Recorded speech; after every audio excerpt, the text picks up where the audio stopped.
छत्तीसगढ़ में लगातार बढ़ रहे कोरोना संक्रमण को लेकर सोनिया गांधी ने भी चिंता व्यक्त की है। कोरोना के बढ़ते ग्राफ के मद्देनजर तीसरी लहर यानी कि ओमिक्रॉन की दस्तक छत्तीसगढ़ में देखी जा सकती है और इसी मुद्दे को लेकर हमारे संवाददाता अमित चौरसिया ने ऑल इंडिया मेडिकल इंस्टीट्यूट के संचालक डॉक्टर एम नितिन नागरकर से खास बातचीत की। उन्होंने क्या कुछ कहा वो आपको सुनाते हैं। ओमिक्रॉन तेजी से फैल रहा है। आज भारत में 1600 प्रकरण हो चुके हैं और छत्तीसगढ़ भी इससे अछूता नजर नहीं आ रहा है। यहां पर आज 279 नए प्रकरण पिछले 24 घंटे में देखने मिले हैं, जबकि यही हम बात करें इससे कहीं बड़ा क्षेत्रफल मध्य प्रदेश का है, लेकिन वहां मात्र 124 केस है। हम बात करते हैं डॉक्टर नितिन नागरकर जी से, जो बताएंगे कि आखिर क्यों फैल रहा है छत्तीसगढ़ में कोरोना। सर प्रथम आपका इंडिया न्यूज में स्वागत है। मैं जानना चाहूंगा सर कि छत्तीसगढ़ चूंकि छोटा है क्षेत्रफल के हिसाब से मध्य प्रदेश से, लेकिन उसके बावजूद यहाँ पे 279 केसेस और वहां पे 124 केसेस, आखिर छत्तीसगढ़ में कोरोना क्यों फैल रहा है, उसके सिम्टम्स इतने क्यों स्प्रेड हो रहे हैं? देखिए, ये बिल्कुल सही आपने कहा कि अगर हम राज्य देखें तो मध्य प्रदेश बड़ा है, उसका क्षेत्रफल भी बड़ा है, पॉपुलेशन भी उसकी ज्यादा है छत्तीसगढ़ के बनिस्बत। लेकिन ये जो वायरस का जो पैटर्न होता है स्प्रेड होने का, इसके अलग अलग फैक्टर्स हैं। उसमें जब हम एपिडेमियोलॉजी की बात बोलते हैं तो वेदर पैटर्न से लेकर भीड़ कितनी है, ऐसे अलग अलग है, लोगों की इम्यूनिटी कितनी है, बहुत सारे फैक्टर्स है। हर एक फैक्टर के बारे में तो कहना मुश्किल होता है। और ये भी बात सही है कि कोई खास पॉकेट्स होते हैं जहाँ पे केसेस ज्यादा आते हैं। अभी शुरुआती दिन है तो ये कहना मुश्किल है। जैसे शुरुआत अगर हम पहले और दूसरी वेव के देखें तो उस वक्त पहले एमपी में केसेस पहले ज्यादा आए, फिर छत्तीसगढ़ में आए, फिर छत्तीसगढ़ की संख्या एमपी से भी एक वक्त ज्यादा हो गई। तो इस तरह से ऊंचा नीचा हो सकता है छोटे पॉपुलेशंस में भी। और खास करके ये भी है कि टेस्टिंग कितनी हुई है, ज्यादा टेस्टिंग हुई है, और वही वाली पॉपुलेशन अगर स्प्रेड आउट है क्योंकि वो बड़ा राज्य है, ज्यादा फैलाव है पॉपुलेशन की, ज्यादा डेंस पॉपुलेशन है, ये सब फैक्टर्स होते हैं।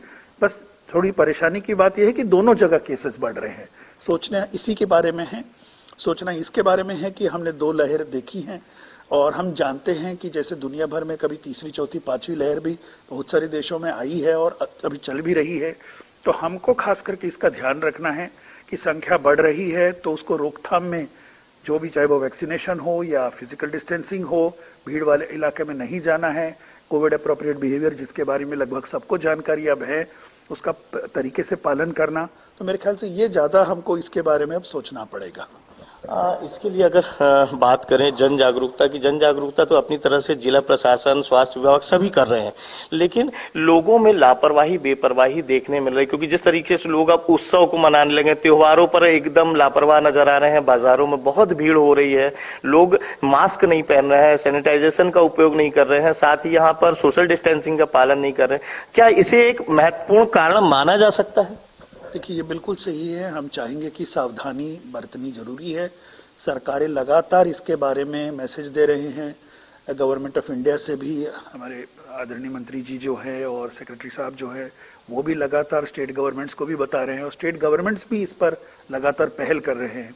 लेकिन आम जनता को इस बात को जरूर समझना चाहिए और जहाँ तक हो सके भीड़ वाले इलाके में नहीं जाए। और हम लोगों ने तो ये भी देखा था कि जैसे फर्स्ट वेव तो धीरे धीरे आई थी, मगर जो सेकेंड वेव आई वो बहुत जल्दी आई और कुछ ही दिनों में ज्यादा इन्फेक्शन रेट देखा गया। तो क्या वैक्सीन लगाने के बाद व्यक्ति क्या अमर हो गया है? वैक्सीन लगाने के बाद भी, क्योंकि ये वायरस लगातार अपना वेरिएशन करता रहता है, तो ये प्रोटेक्शन तो अभी भी कुछ दिन, जब तक कि ये WHO कहती पैंडेमिक जारी है, तब तक तो डेफिनेटली इसको इस्तेमाल करें। वो 6 महीना भी हो सकता है, 1 साल भी हो सकता है, वो टाइम लिमिट अभी बताना मुश्किल है क्योंकि थर्ड वेव का खतरा बना हुआ है। डेफिनेटली हमको अभी भी ये मास्क और ये जो आपके प्रोटेक्शन की जो बात की वो अभी भी हमको फॉलो करनी है। और ये भी कहा जाता है कि वैक्सीन होने के बाद भी वायरल इन्फेक्शन ऐसा नहीं कि नहीं होगा, शायद माइल्डर होगा, लेकिन हम तो अपने तरफ से सावधानी बरतें और अपने आप को रिस्क में नहीं डालना है। तो जैसा कि डॉक्टर नितिन नागरकर जी ने बताया कि यहाँ पर आपको सतर्क रहना है, क्योंकि सतर्कता ही आपकी सुरक्षा का उपाय है। मास्क पहने, सैनिटाइजेशन का उपयोग करें, बार बार लगातार हाथ धोएं, साथ ही भीड़ भाड़ वाले इलाकों से बचें ताकि आप छत्तीसगढ़ में ओमिक्रॉन को कहीं फैलने का कारण ना बने। तो तैयार हो जाइए और डरिए, क्योंकि डरना जरूरी है, क्योंकि ओमिक्रॉन आपके दरवाजे पर भी आ सकता है, आपके परिवार में भी आ सकता है। तो समाज, प्रदेश और देश को बचाने के लिए ओमिक्रॉन से स्वयं बचें ताकि देश बचे।